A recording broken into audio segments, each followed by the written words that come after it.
Hello, everybody, and welcome to the Talk of the Town podcast. If you have not already, make sure to hit that subscribe button. So on the road to 100 subscribers here on the YouTube channel. If you love daily uploads, updated rankings every single week, sports betting, special segments, sports news, my reactions, anything at all, it's all right here on the Talk of the Town podcast. So I promise you, your subscription will be well worth it. And speaking of special segments, we have slips for Sundays here today. I got my 3 favorite bets to give you guys, 3 bets to avoid, and a crazy bet slip that we do every single week. If you're feeling lucky this week, make sure to put that in and put that on the screen for you guys once we get to it. But first, we're going to start off talking about the Bills and Dolphins game from last night on Thursday Night Football. That was a lot closer of a game than people expected. I kind of had that feeling, divisional game, short week. I didn't necessarily think the Bills were going to go in and blow out the Dolphins. I didn't take the Bills in my survivor pool for one either. I've seen a majority of people took the Buffalo Bills if they hadn't already taken them in weeks prior to win tonight against Miami. I know those people were kind of sweating watching it a little bit. I didn't take them. I took the Green Bay Packers for this week against the Cleveland Browns, because I didn't feel too comfortable betting or putting my pick on the Buffalo Bills for my survivor pool this week. Now, of course, if you did, you won. It doesn't matter whether or not you won by 10 points like you did last night or 1 point. You still win in your survivor pool regardless. So good for you guys, for anyone who picked the Bills last night and you're still in your survivor pool. But that game was not quite as much of a blowout as people kind of made it to seem. People were like, short week in Buffalo. Buffalo's just going to kind of come in and kick Miami's ass. But that's not necessarily what happened. I mean, that game was kind of down to the wire for the most part until Tua threw that interception towards the end of the game. I thought one thing that killed the game more than Tua throwing that pick there on that drive, that people kind of aren't talking about as much this morning, is Zach Sealer roughing the punter. I thought the second that happened, I knew the game was over at that point, because that defense can't stop a nosebleed as it is. Yeah, then I knew when the Bills got the ball back. I mean, this defense is historically bad. Like, it is absolutely terrible. I mean, numbers-wise, it's one of the worst through 3 weeks of all time right now.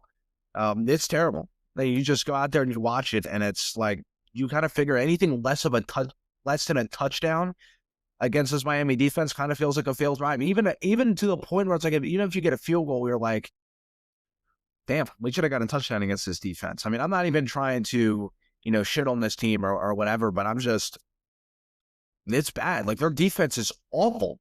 No, I mean, New England's offense, I'm not being biased or anything. Like, their defense is better than it's been in prior years, but it's not a great offense right now. I mean, last week they made that offense look, they just were going down there and just driving after drive after drive, just scoring on them. And that's like, I love the team, and I think the offense is a lot better, but that team, Miami, has some serious issues. When they have a lot of injuries as well. I seen they went out and got Rasul Douglas and Jack Jones. Even Jack Jones was still in the NFL. He's had a bunch of off-the-field issues as well on top of that.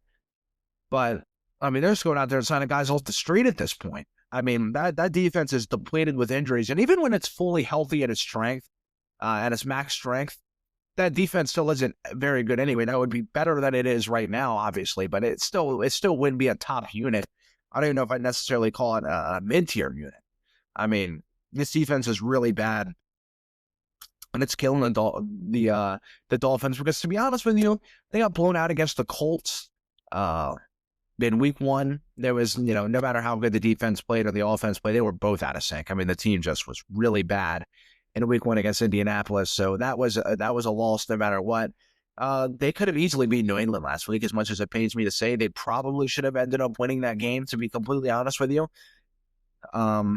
But again, bad special teams, just bad defense. Drake May was just driving all over the field on them. Their offensive line isn't good at all either. And once you get Tua running out of the pocket and Tua Stone on the run, you have a completely different quarterback. And it's weird when a lefty's running out, because it just is. Receivers don't really like lefty quarterbacks. That's a known thing. Now, not necessarily saying that, oh, well, if this receiver is a lefty quarterback, he's not going to play for this organization. No, but they just don't necessarily like it. And lefty quarterbacks are just kind of strange. anyway. And especially once you get Tua running out, it's kind of it. And I heard Herb Street mention that yesterday. Tua's not a great thrower when he's on the run, and it just shows all the time. Once you get him out of his comfort zone, like if Tua can run out and then kind of get his feet set and throw, then it's different. But when he's on the run and you got him running down the sideline, the play's basically over at that point, unless there's someone directly in front of him and he fits a tight window on the sideline. But that's about it. He's not going to do anything else after that. That's a massive flaw with Tua. That offensive line is not good either. It's just not good at all. Constant pressure on him all the time. Now, that being said, that, your offensive line has to hold up to some point, but just because it's a little bit of pressure on the quarterback should be an incompletion or a bad play or a bad interception, a bad throw every time. That's kind of what it feels like. What is going on with Tua right now is they get the littlest amount of pressure on Tua, then the play just kind of feels blown up already. So, I mean, you can't expect to have a juggernaut of an offensive line and never have pressure, dude. You got to have some sort of pressure and make a play. Tua's not very good at that, especially this season. He's taken a big step back. I've kind of been a Tua defender, to be honest with you. I was like, Tua, their record with and without him is night and day. It's not even close. But this year, the vibes are completely off in Miami. I mean, Miami's done. And what I was mentioning a little bit ago, and what I didn't get to really finish about my point was with the Colts. When I was talking about the Colts game is they could have easily beat New England, so they could be 1-1, and they could have won that game in Buffalo last night. They had multiple chances. You had the Zach Sealer roughing the punter and then the interception at the end of the game. That's 2 scores right there, and that would have prevented another Buffalo drive from scoring. Buffalo, after that interception, got a field goal, and then the Zach Sealer one, they went on and scored a touchdown. So you're potentially taking away 10 points from the Bills and tacking on at least maybe 10 for the Dolphins, maybe at least just 6. So Dolphins could be 2-1 and their season could be turned around.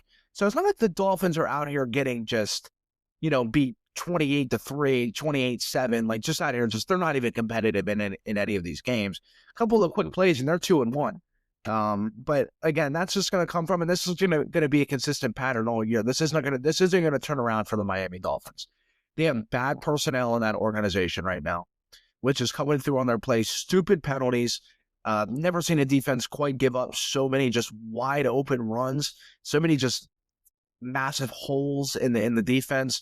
Whether or not it's a receiver, the running back coming out of the backfield that just has a hole this big, coming out from the defensive line and the offensive line. He just has a massive gap to run through.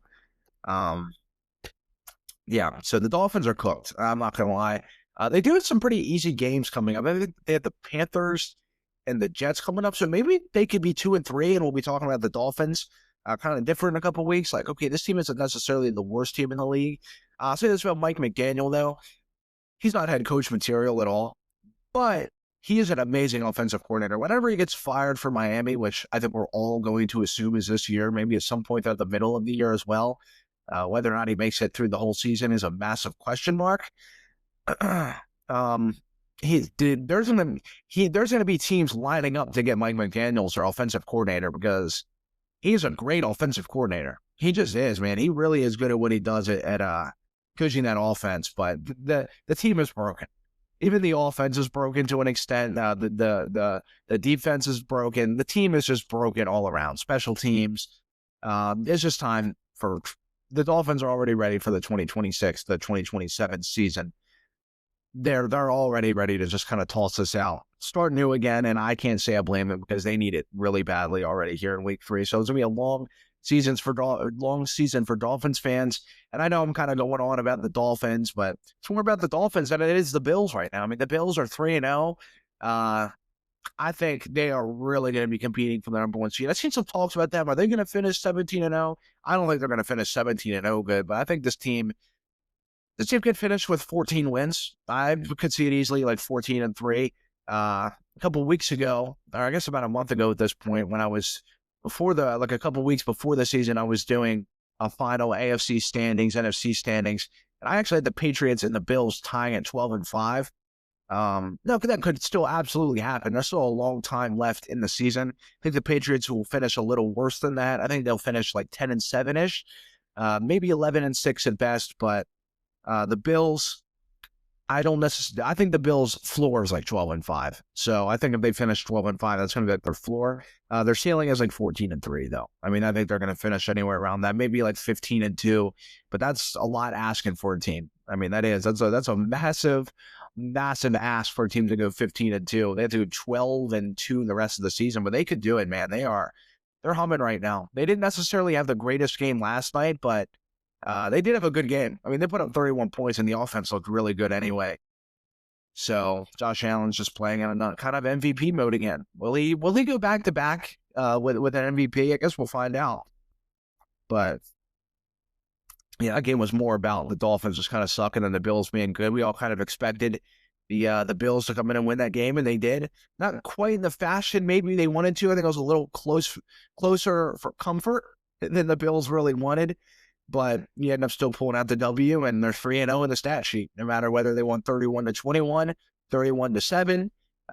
It's all the same. So good for Buffalo, moving on to 3-0 in the season, and they're kind of, especially if New England loses this week, they'll be 1-2. The Jets are 0-2 as well. Yeah, the Jets are 0-2, right? Yeah, the Jets are 0-2 right now, and no Justin Fields with Tyrod Taylor. Tyrod Taylor's a good quarterback, though, so don't necessarily say the Jets are done right now, because Taylor actually plays pretty good when he's in. But let's just say New England loses this week. Looks like Buffalo's going to be kind of in cruise control to the AFC East once again. But if Patriots win, they go 2-1. They'll be tailing them, man. 2-1 to 3-0 is definitely not you're not in cruise control of the AFC East anymore.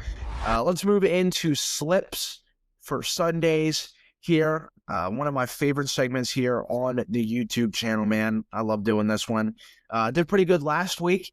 Had some friends put in some of my parlays. They hit. And good for you guys, and good for anyone, even if you didn't follow my parlays. If your parlays hit, good for you guys. Definitely feel good coming into this week. As the weeks progress, you feel better going into parlays. I mention all the time, man, the first couple of weeks in the NFL are weird. Again, you had the New Orleans Saints last year looking like the 2007 Patriots. One of the greatest offenses we've seen was the first 2 weeks of the New Orleans Saints in 2024, so that was pretty crazy. But now I think moving into like week 3 and week 4 and week 5, we're really kind of get a feel for, okay, what team is legit and what team just really sucks, and looking in March for the draft. So here we go. We're going to start off with actually, you know what? Let me mention something before I go into my 3 favorite and 3 stay away games, or 3 games to avoid. I think I'm going to start keeping record on the screen this week now of some of my parlays. I guess all of them. I'm not going to keep record of the crazy bet, though, because that's one, you're feeling lucky, you're feeling risky. Actually, you know what? I'll keep it on there for fun, though, but I'm going to start keeping record of some of my parlays, or I guess all of my parlays, not some of them, but all of them. And, yeah, I'm going to start keeping record this week. So next week, I'll have a little tab on the top when I start the segment of my record here with my parlays. So let's get started with my 3 favorite games and 3 games to avoid heading into this week. We have the Steelers versus the Patriots is one of my favorite games heading into this week. I am taking the spread at 1.5. I do like that one a lot. I like the spreads are like 1.5. I think this game could come down to a field goal, so I do like that. I have my parlay up on screen. Definitely going to take the New England Patriots money line. One of the things I like with the Patriots are actually underdogs heading in to this game. But one thing about the Steelers, and one thing that makes me feel so good heading into this game with the New England Patriots versus the Pittsburgh Steelers here in a couple days on Sunday, is Aaron Rodgers, we all know, is not Aaron Rodgers from when he was back in his MVP year, 5 years ago at this point, 4 or 5 years ago. He is a living statue back there. The man can't move. He can't move. And that's why I mentioned this the other day on my podcast. He's different because he's not like Manning. He's not like Breeze, Roethlisberger, where these guys' arms are deteriorating off their shoulders. They can't move and they can't throw anymore. He is a rocket of an arm still. Like, his arm has not lost anything. His arm, he's still out there throwing like he was 5 years ago, but he can't move at all. And the Patriots have the #1 pass rush in the NFL right now. They have the most sacks. They have 9 sacks through 2 weeks. And Milton Williams, the signing they had coming into the all season this year, one of their big splash moves, has looked great. He had the game-stealing sack against Miami last week. And Harold Landry is one of the sack leaders in the league. He has 3 or 3.5 sacks right now, one of the two, and he is top 3 in sacks. So, and people were like, well, how did Tennessee even let Harold Landry walk? The dude is playing amazing right now. Not even just him, man. Christian Gonzalez comes back this week as well. It's looking like he's gearing up to play this week. He's back at practice, so it's still kind of up in the air whether or not he's going to play, but it's looking like he is going to play, which is massive. Means Aaron Rodgers can't get the ball off quite as quick. He's going to be looking for Metcalf. The Patriots secondary has been very iffy. They really stepped it up against Miami during the fourth quarter of the game last week. They had the game-stealing interception against Tua as well, which seems to be a pattern with Tua. But the secondary has not been great the last few weeks. Like I said, like I mentioned, they did step it up towards the second half of the game last week. But that's mainly because of Christian Gonzalez. When Gonzalez plays, that secondary is completely different. It's looking like he's going to play. So, and you have Carlton Davis back there. He's going to play the number two receiver, which I think he's best at, or he's definitely best at. He's one of the better corners in the NFL at covering the number 2 receiver. So, again, means Aaron Rodgers can't get the ball off quite as quick. Patriots pass rush has been just absolutely money. Went from one of the worst last year to one of the best right now so far through 3 weeks. A lot of that has to do with their coaching as well. Mike Vrabel, he's definitely coaching that that defensive line very good as well. So I think that is going to be detrimental for the Pittsburgh Steelers. I think that offense could be very, very scarce, or there's going to be scarce to get points. They played Aaron Rodgers, and during kind of the middle of the season, they had to sub in Jacoby Brissett because Drake May got a concussion during the game last year. The first game the Patriots played Aaron Rodgers, now mind you, this was a completely different team. They had Brissett. It was like week 2 or week 3 of the season last year. Aaron Rodgers ate him alive, and that was when the Jets were actually playing pretty good. Completely different scenario if anyone's thinking about that game. Patriots defense was absolutely completely different. Offensive line completely overhauled from that. Now you have Drake May playing, who didn't play a single snap until that game. She didn't even play in that game. I think he came in like the last drive of the game, and he just handed the ball off, so that doesn't even count anyway. Defense completely different head coach. So if anyone was looking back at Aaron Rodgers playing the New England Patriots last year and look back to that week 3 game on Thursday Night Football, completely different scenario now. And last time they played him, they went and kicked Aaron Rodgers' ass last time they played him last year. So, and their team's even better now. And we seen Aaron Rodgers against a decent pass rush against Seattle last week. Different quarterback, man. So far, New England has a better pass rush than Seattle right now. So, yeah, I think this is going to be a disastrous game, maybe for Pittsburgh. Not necessarily saying that this game's going to finish in a blowout, but they're going to be fighting to get points. So, yeah, I definitely do not think the Pittsburgh Steelers are going to win this game. That's why I'm taking the New England Patriots money line. I have Stephon Diggs, 25 plus yards. He's averaging about 44, 45 yards a game right now. Jalen Ramsey in coverage. The Pittsburgh defense has not been very good at all. Whether or not they step it up this week, they just needed a few weeks under their belt. It's going to be up in the air. We're going to have to find out on Sunday, but I don't necessarily think so. I think they're overpaying a lot of older players. Cam Hayward, when it held out for an extension, he got it. He's a lot older than he is. He's definitely not his prime anymore. TJ Watt hasn't had a sack in 7 games. Just paid him a ton of money, and apparently there's some rumors are going around that the Steelers kind of regret it. They could have got 2 first-round picks for an aging TJ Watt and an injury-prone TJ Watt. So, and he hasn't had a sack in 7 games. Jalen Ramsey is very sporadic. He has a couple drives where he looks vintage, and he has a couple drives where it's like, what the hell is this guy covering out there? He couldn't cover I don't know. I don't even know the word. I can't even describe it. He looks absolutely terrible out there sometimes. So he's just a very sporadic cornerback. And he's good for some drives, bad for some drives. So I'm going to take Stephon Diggs, 25 plus yards. I think that connection with Drake May and him is going to build even more in the next few weeks. Jalen Warren, 70 plus rushing and receiving yards. I think Aaron Rodgers is going to want to get the ball out quick with Gonzalez back, Carlton Davis there. I think as well, he's going to want to get the ball out, like I said, very quickly. Jalen Warren, he's going to want to be passing on the ball. I think they're going to run the ball a decent bit. So I think that feels like one of the more locks on my bet slip right now. I definitely like that one a lot. Drake May, 190 plus passing yards. He's averaging about 254 a game right now. He had a really good passing game against Miami. Of course, Miami's defense, as I mentioned a little while ago, is absolutely atrocious. But even against who they played week 1 again? Why am I completely blanking out of who they played in week 1? Oh, they played the Raiders.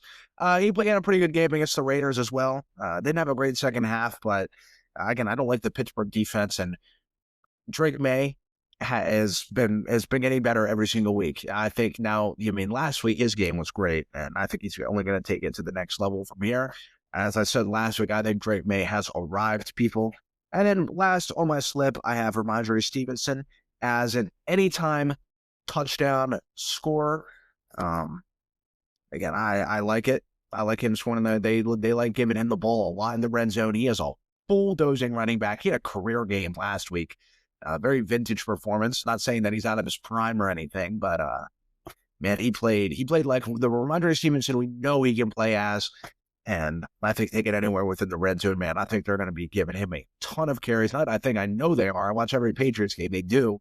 They give him a ton of carries down there in the red zone, throw him some screen passes. So I think Ramondre Stevenson will get a nice little touchdown down there, whether or not it's 1 yard or 10 yards or whatever. I think, especially if they get in within 10 yards, Stevenson is going to get a decent bit of carries. So that is one of my favorite games heading into this week. Again, I have my slip up on the screen. So if you like that, man, make sure to hit that. Next one I have, which is a stay away game for me. One of my first ones is the Rams versus the Eagles. And for one, I don't like the spread at 3.5. I think that game's going to end within a field goal. And one, we don't know who the hell's going to win the game. That game, we've had both teams play good. They're both undefeated right now, but it also feels like those teams can be playing better. The Rams defense is flying everywhere across that football field right now, man. They look like an amazing team. So that's why I took, nope, sorry, I'm on the wrong one. I'm not taking the spread on the Rams and Eagles at all. 3.5, I think that game could come down to a field goal. I don't necessarily like that. And also, too, I don't think anyone really feels comfortable with who's going to win that game. Both defenses, very talented. I think this could be, honestly, a slugfest of a game, to be honest with you. That Stafford-Devontae Adams connection has looked incredible. It looked really good against Tennessee last week. Puka Nacua has looked amazing as well. So I think the Rams could be a sneaky team to win this game. I'm not necessarily saying that no one thinks that they can win this game, because I think a lot of people are very split on who's going to win this game, which is why I don't necessarily feel comfortable with betting on this game, because both defenses are playing at a high level. I think you're going to try seeing maybe Philadelphia push the ball down the field a little more. Saquon Barkley in 2 games against the Rams. He has over 500 yards rushing. Now, whether or not he can keep that pace up or not, I think this Rams defense is not, I don't think they're necessarily going to give up 200 yards against Saquon Barkley, but yeah, dude, I really think this game is not, I think this is a stay away game for me. I don't necessarily like betting on this game, especially on the money line.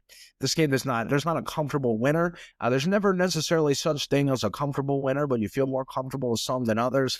Cough, cough, Bills and Dolphins last night. That we all definitely felt more comfortable picking the Bills over the Dolphins. This game is not the same way at all. Absolutely not. So stay away from the Rams and the Eagles. My next favorite game, I'm going to put the parlay up on screen, of course. This one may come to a surprise to some people. I have the Saints versus the Seahawks. Mike McDonald, his defense that he's been coaching in Seattle the last couple of years, and even, of course, when he was with Baltimore, they had a historic level defense. How much does Baltimore miss Mike McDonald? I mean, they have got to be missing him. They definitely do. Again, like I said, I live in a household and a community and a whole state full of Ravens fans. I'm surrounded. Trust me, they miss Mike McDonald. They can't really stand Zach Orr. So, and that's Seattle Seahawks defense. So they finished 10-7 last year and didn't make the playoffs, by the way. So And their defense, what they did to Aaron Rodgers, San Francisco, their defense was great against them, even though they ended up losing that game. But um, man, the Seattle defense is scary. It is scary to go against, and it's because he coaches it, and they have really good players. And New Orleans, one thing though is, hold on, where's the spread at? Let me see the spread. Yeah, I'm not taking the spread. I wrote it down on paper, 7.5. So New Orleans has been competitive.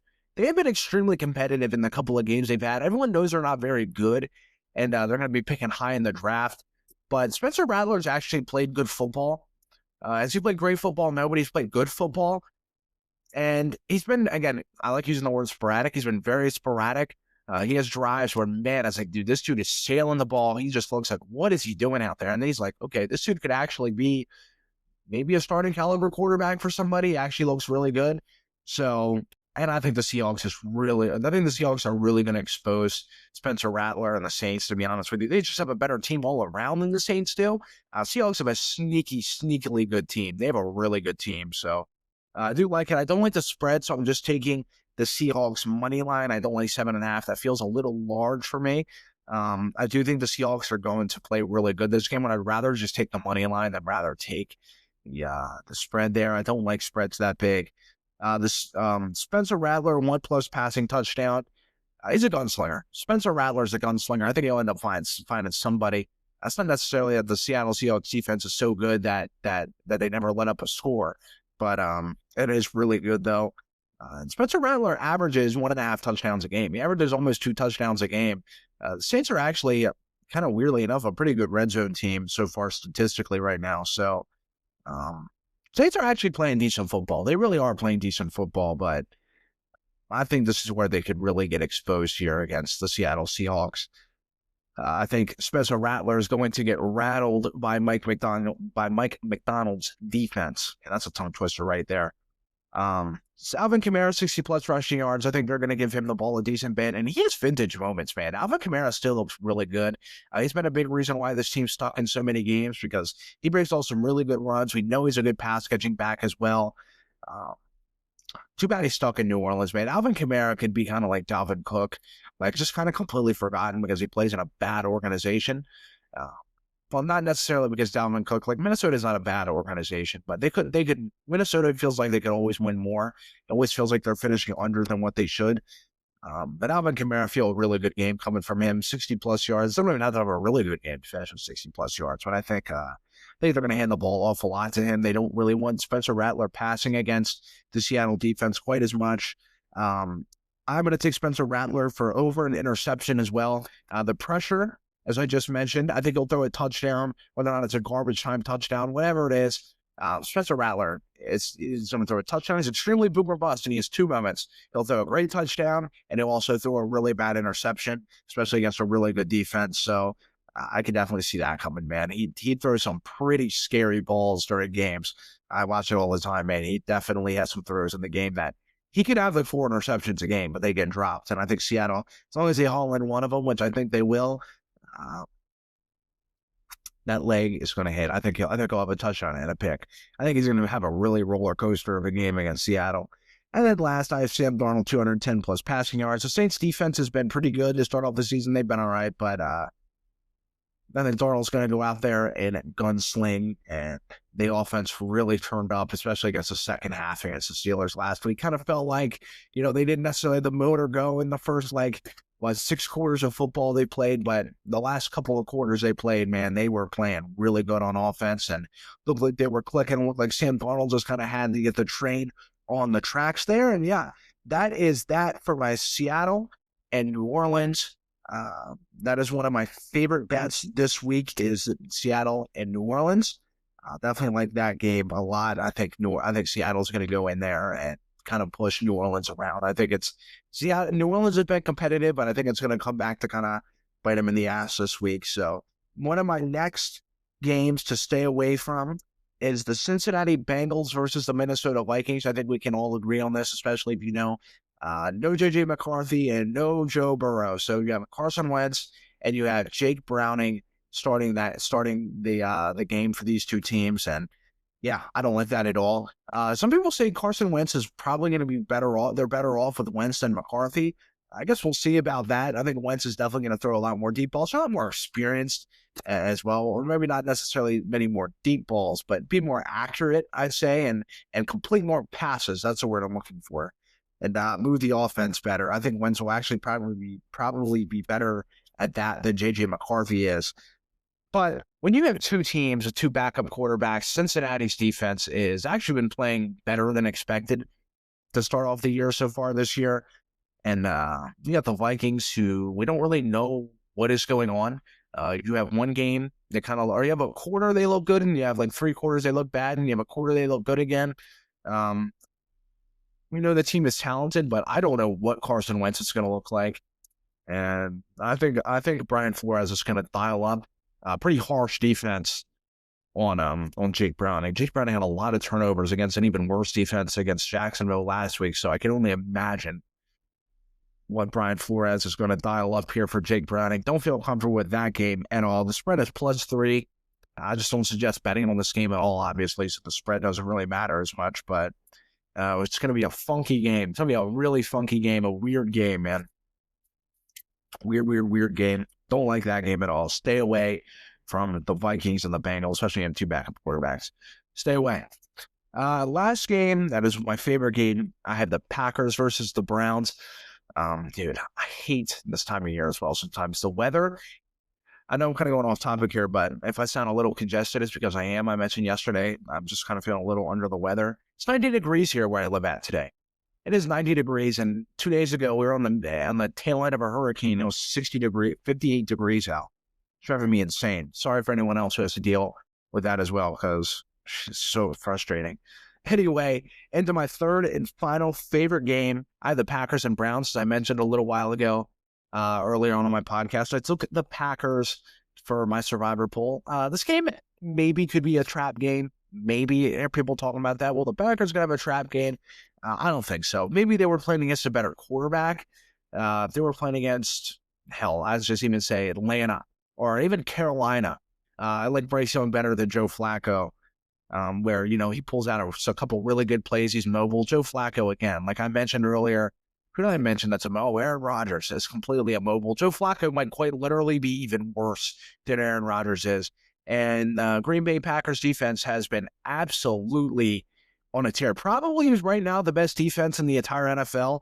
One of them, if you don't think they are the best defense, they are definitely a top 3 unit in the league right now. You have Parsons on the one end. Cleveland's offensive line is not very good. I think Joe Flacco is going to quite literally get eaten alive. I think he might be out of the game by halftime. Whether or not he actually is debatable. But yeah, I'm definitely taking the Packers money line. I think they're definitely going to win the game. The spread feels a little high for me. Where'd I put it at? Yeah, 8.5. I think the Packers are going to definitely win the game, and I think they could cover, but 8.5 feels a little steep. Feel more comfortable with just taking the money line. Over 42.5 rushing yards for Quinshon Judkins. They're going to be running the ball with him a lot. As I just mentioned previously, Joe Flacco is a living statue. And I think after him getting beat to death so many times, I think they're going to want to hand off the ball because the pass game is not necessarily going to be in their favor quite as much. And that, in terms of that being said, David Njoku, 4 receptions. He loves David Njoku right there, 5 yards, quick catches every time. He's not going to have time to launch a ball 50 yards down there to Jerry Jeudy or whoever, Tillman, whoever's on the offense. Or whoever's down there running the deep right. He's not going to have time to do so. And the secondary has been great. So you're going to see a lot of David Njoku this week, especially whether or not it's 5-yard catches, whatever. I think he's going to have a good bit of receptions.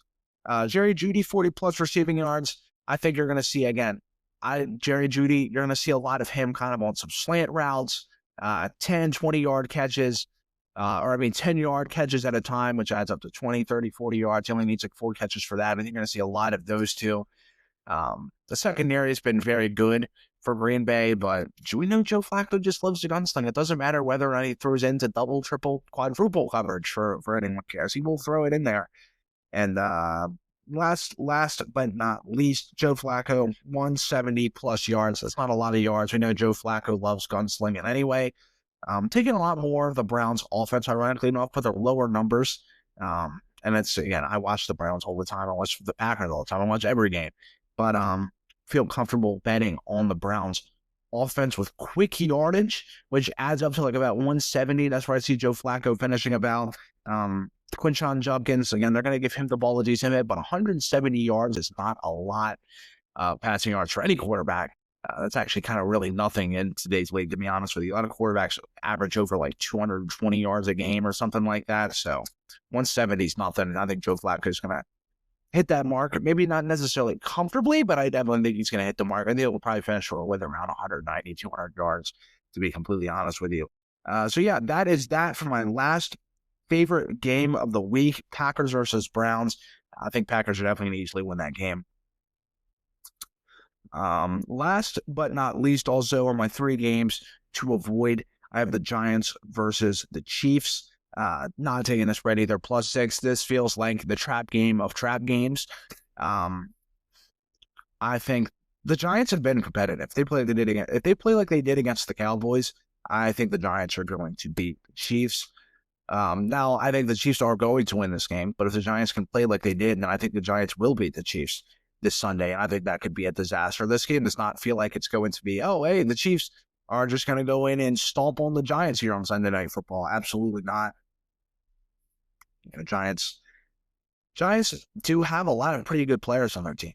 A lot of them are young. A lot of them are still developing. Abdul Carter, Malik Neighbors. You do have some really young players developing there in that organization. But, yeah, stay away from that game. I don't like that game at all. This game feels like a really, really weird game.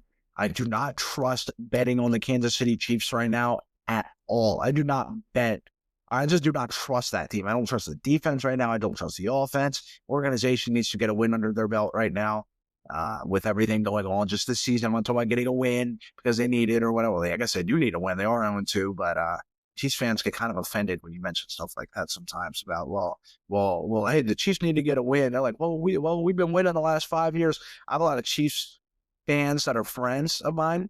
They're Chiefs fans, and they get kind of offended whenever I mention anything about the Chiefs. I don't even mention anything bad.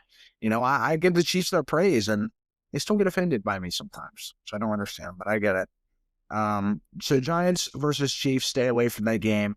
Trap game, kind of has that trap game feeling to it. I do think the Chiefs are going to win that game, but I don't necessarily think that's going to be a game that's like kind of a blowout and we're kind of turning it off by the first or second quarter. I think this game could be very close the whole way through. So definitely don't feel comfortable with the +6 there. The Chiefs offense has looked very, very, very, very bad. Not bad, but not great. They have not looked good. They have not looked good at all. So lots of injuries on that offense. Rashee Rice being out is hurting them as well. So stay away from the Giants and Chiefs, people. Last one I just want to talk about real quick is my crazy bet of the week. I'll just put it up here on the screen. Let me pull it up here on my phone real quick. CeeDee Lamb, anytime touchdown score. Jonathan Taylor, 80+ rushing yards. Bijan, 2+ touchdowns. Baker, 260+ against the Jets. And a Brock Bowers, anytime touchdown score, you put down 10. You get $637. That's what I feel like is your best bet. If you're feeling lucky, feel like you got a little bit of extra money, you're on, you know what, hey, I'm going to put this down. Do my crazy bet, people. I promise you. But that is it for today's video. I hope you guys enjoyed Slips for Sundays. That is it for me uploading for the week. Again, we got a slew of games here coming in a couple of days. Can't wait. One of my favorite things is heading into the weekend here. I do my Slips for Sundays. Then I got, then of course we got the games. And then Monday I do all my reactions to all of the best games, man. I love doing that. That is so much fun. One of the most enjoyable things I get to do is sit here and get on my podcast for you guys and sit here and talk football. So thank you guys so much for all of your support. The YouTube shorts have been doing great. My long videos are getting a lot more views as it is, man. You get your guys' support means the absolute world to me. Thank you guys so much for taking time out of your day to come and watch these videos. I just wanted to give you guys a little bit of thanks, or a lot of thanks. You guys deserve a ton of thanks, infinite thanks heading in here to the weekend. So I hope everyone has a good weekend, everyone, and take it easy. I'll see you all on Monday.